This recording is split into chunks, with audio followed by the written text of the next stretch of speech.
2047 English భాష. ఈ vision అంటే ఈ 2047 అనగానే చాలామందికి చంద్రబాబు నాయుడు విజన్ 220 గుర్తొస్తుంది. దానికి ఏమైనా సిమిలారిటీ ఉందా? నిజంగా ఈ విజన్ 47కి సంబంధించి నిజంగానే తెలంగాణ భవిష్యత్ అంతా మారబోతుందా? ఇంక ఇంగ్లీష్ ఒకటి జర్మనులకు రాదు, జపానులకు రాదు, చైనా వాళ్ళకు రాదు. ఇంగ్లీష్ వాడికి ఇంగ్లీష్ వచ్చు, కానీ చైనా దగ్గర మోకరిల్లు ఉన్నాడు. నిజంగానే వీళ్ళు పిఆర్ స్టంట్లు చేయబోయి ఏమన్నా వెటకారంగా బయటపడ్డారా? సో డీప్ డిస్కస్ చేద్దాం. మనతో ఉన్నారు పొలిటికల్ అనలిస్ట్ కేఎస్ గారు. నమస్తే. నమస్తే అమ్మా. చూస్తున్నారు జరుగుతున్నది బాగా పబ్లిసిటీ పిచ్చిలో కొట్టుకుపోతున్నారు అనుకోవాలా? అంటే ఫస్ట్ మనము ఈ గ్లోబల్ సమ్మిట్ గురించి మాట్లాడుకుందాం. లెక్కలు ఏం చేసిరు? 5 లక్షల కోట్ల పైచిలకు పెట్టుబడులు. మరి దావోస్కు పోయినప్పటివి 2 దఫాలుగా పోయినారు. అవి కలిపితే క్లోజ్ టు 8 లక్షల పెట్టుబడులు అంటున్నారు. ఇవన్నీ నిజంగానే కార్యరూపం దాలుస్తాయా, లేదు లెక్కల వరకే పరిమితమై ఉండే అవకాశం ఉందా? మరి చంద్రబాబు నాయుడిని పాపము ఇక్కడ మంత్రి పోయి, మన నల్గొండ జిల్లా మంత్రి పోయేసి 45 నిమిషాలు ఆయన్ని బాగా పొగిడి చంద్రబాబు విజన్ గురించి మాట్లాడి ప్రత్యేక విమానం వేసుకొని పోయి ఆహ్వానిస్తే చంద్రబాబు నాయుడు రాలేదు. ఇక్కడ ఇంత ప్రతిష్టాత్మకంగా గ్లోబల్ సమ్మిట్ పెడితే కనీసం కాంగ్రెస్ మిగతా రాష్ట్రాల్లో ఉన్న సీఎంలు రాలేదు. అగైన్ రాహుల్ గాంధీ రాలేదు, సోనియా గాంధీ రాలేదు, ప్రియాంక గాంధీ రాలేదు, మల్లికార్జున ఖర్గే. ఇంకేమనంటే మీరు ఫీల్ చేసి చెప్పాలి. ఇప్పుడు నేనైతే ఫస్ట్ చంద్రబాబు నాయుడు గారు రానందుకు రేవంత్ రెడ్డి గారికి కృతజ్ఞతలు చెప్తాను. ఎందుకంటే ఆకులు నాకే వాళ్ళ ఇంటికి మూతులు నాకే వాళ్ళు వచ్చినట్టు ఇటు నుంచి దొరికిన ఒక రియల్ ఎస్టేట్ కూడా ఆయన పట్టుకుని పోయింది. ఏదో 40 మంది 45 మంది అమెరికా నుంచి వస్తారని చెప్పి ఒకటి మాత్రం నేను చెప్పగలను. అలా తమిళ సినిమాల్లో ఒక పాట ఉంటుంది, వై దిస్ కొలవరి డి అనగానే ఇంగ్లీష్ అని వస్తుంది. అదొక్కసారి కనుక మనం ఆ సినిమాలో ఇంగ్లీష్ అని అన్న దగ్గర నాకైతే నేను రేవంత్ రెడ్డి గారికి జ్ఞాపకం వచ్చారు. ఇదేంటిది ఈయన ఇంగ్లీష్ గురించి అలా మా వెంకయ్యనాయుడు రిటైర్డ్ జడ్జి గారు అయిన రమణ గారు తెగ బాధపడిపోతుంటారు. వాళ్ళ కొడుకుల్ని పిల్లల్ని మాత్రం వీళ్ళకి రాని ఇంగ్లీష్ వాళ్ళు నేర్చుకోవాలని తెగ చదివించేశారు. కానీ వీళ్ళు మాత్రం ఎప్పుడు జీవితంలో ఇంగ్లీష్ మాట్లాడిన వాళ్ళకి ఒక కడుపులో వెళ్తుంటుంది. చిరంజీవి గారు చూడు, ఎప్పుడైనా ఇంగ్లీష్ పదం ఏమైనా మాట్లాడేటంటే దాన్ని తెలుగులో అర్థం చెప్పేదాకా నిద్రపోడు. నువ్వు ఎప్పుడైనా చిరంజీవి గారు ఏమైనా ఒక సెంటెన్స్ కానీ లేదా వర్డ్ కానీ ఇంగ్లీష్లో మాట్లాడారంటే దాన్ని ఇమీడియట్గా తెలుగులో దాని అర్థం చెప్తారు. ఎండ్ అంటే మరియు, స్టాప్ అంటే ఆగాలి, అలాంటివి కూడా చెప్పేస్తారు ఆయన. అలాగే నిన్న నేను ఎందుకు చెప్పవలసి వస్తుందంటే, ఒకటి గ్లోబల్ సమ్మిట్, రెండోది ఉస్మానియా క్యాంపస్. ఈ రెండు ఇంటర్లింక్ చేయాలి. ఎలా అంటే జూబ్లీహిల్స్ ఎలక్షన్స్ అయిపోయిన వెంటనే సర్పంచ్ ఎలక్షన్స్ పెట్టేస్తాం. ఆ ఫోర్స్తో మొత్తం రాష్ట్రం వైబ్రేషన్స్ అన్నీ మైక్ టెస్టింగ్ 1, 2, 3 టైప్లో చెక్ చేయొచ్చు.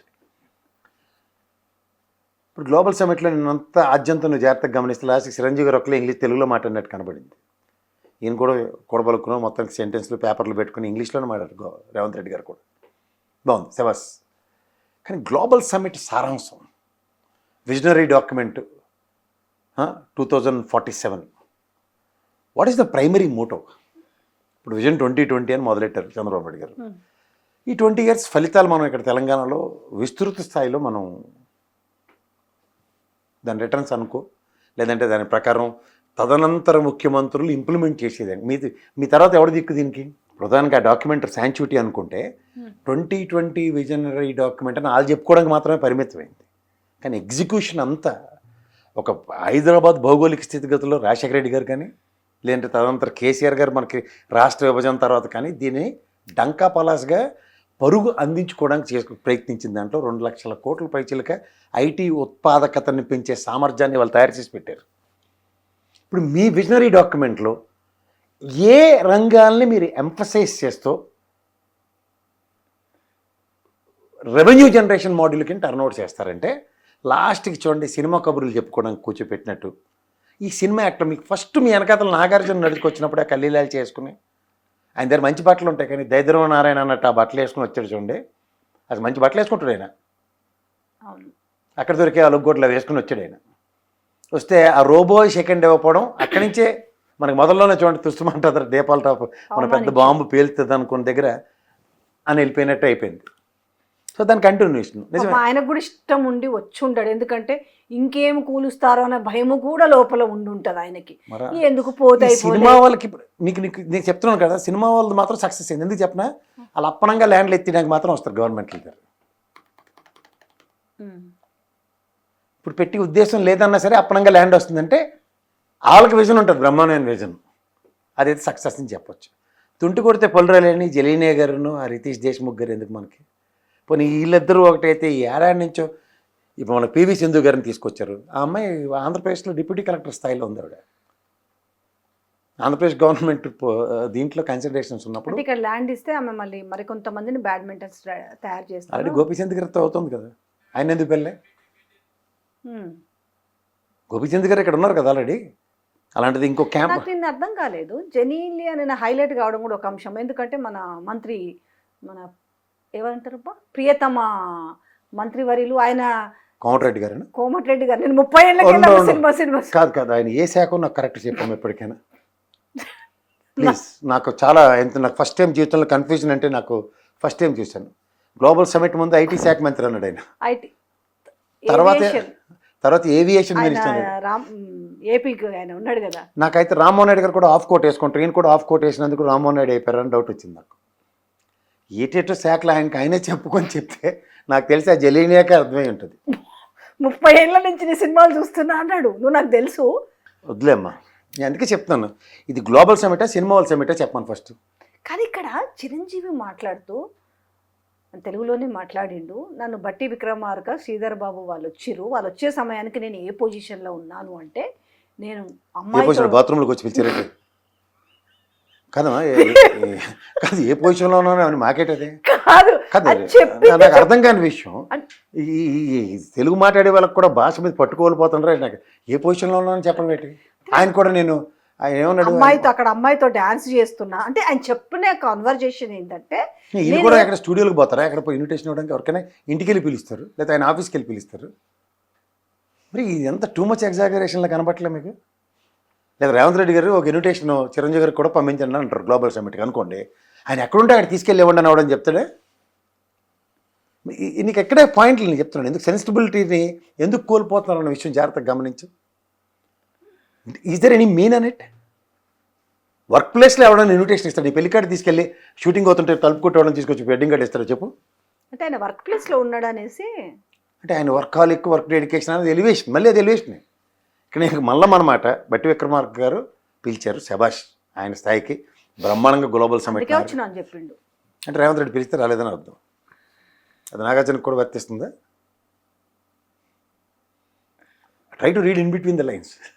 ఓకే, ఇంతకీ ఇప్పుడు ఉండు, ఇప్పుడు మనకి ఏ శాఖో ఆయనకే దిక్కులేని కోమటిరెడ్డి గారు మాట్లాడిన మాటలు, అయితే గ్లోబల్ సమిట్లో మనకు వచ్చిన ఒప్పందాలు, ఆయన ఎవరు బీజేపీ ఎమ్మెల్యే గారు వెళ్ళారు, జస్ట్ ఈ గొడవలేటే ఈ రియల్ ఎస్టేట్ వ్యాపారానికి 10 మందిని కూర్చుంటే నేను ఎక్కడ కూర్చోవాలి, వాట్ ఈస్ దిస్? ఇప్పుడు మనకి హైటెక్స్ కన్వెన్షన్ లాంటిది ఉంటుండగా అక్కడ ఫ్యూచర్ సిటీ అని పేరు పెట్టేమన్నా ఏంటి అక్కడ భౌగోళికంగా ఫర్ ఇన్స్టెంట్ ఒక ఫార్మా రంగాన్ని ఎంఫసైజ్ చేసి ఇక్కడ ఇవ్వడానికి, లేదంటే ఒక ఫిల్మ్ ఫోటోనిటీకి సంబంధించిన స్టూడియోస్ కట్టడానికి అన్న దగ్గర ఎంతూజియాస్టిక్గా, ఇప్పుడు నాకు తెలిసి రీసెంట్ పాస్ట్లో బాలకృష్ణ ఒకటే వెళ్ళి కలిసి జగన్ రేవంత్ రెడ్డి గారిని ఈ సో కన్సర్న్ టువర్డ్స్ ఎస్టాబ్లిషింగ్ ఎ స్టూడియో.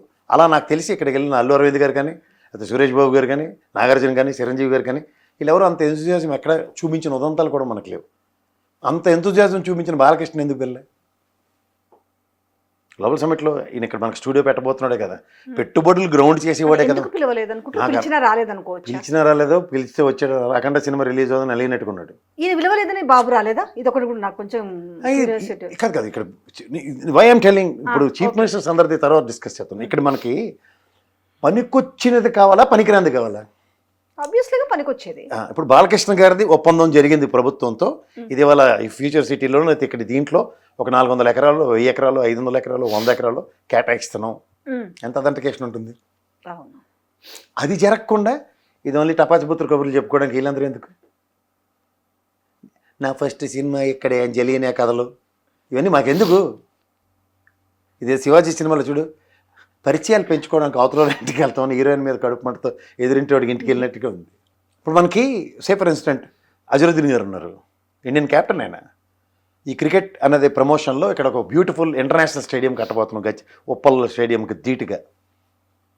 చెప్పండి పర్లేదు. వివిఎస్ లక్ష్మణ్ గారిని అజరుద్దీన్ గారిని కూర్చోపెట్టి ఆ విధమైన స్టేట్మెంట్ ఉందనుకోండి, ఎస్ స్పోర్ట్స్ సిటీ ఇక్కడ దీన్ని ఇలా డెవలప్ చేయబోతున్నాం ఫ్యూచరిస్టిక్ ప్రాస్పెక్టివ్స్లో ఒక క్రికెట్ స్టేడియం వస్తుంది. ఎందుకంటే T20లు హైయెస్ట్ IPL మ్యాచ్లు జరుగుతున్న దగ్గర వేదికలు కరువు అవుతున్నాయి.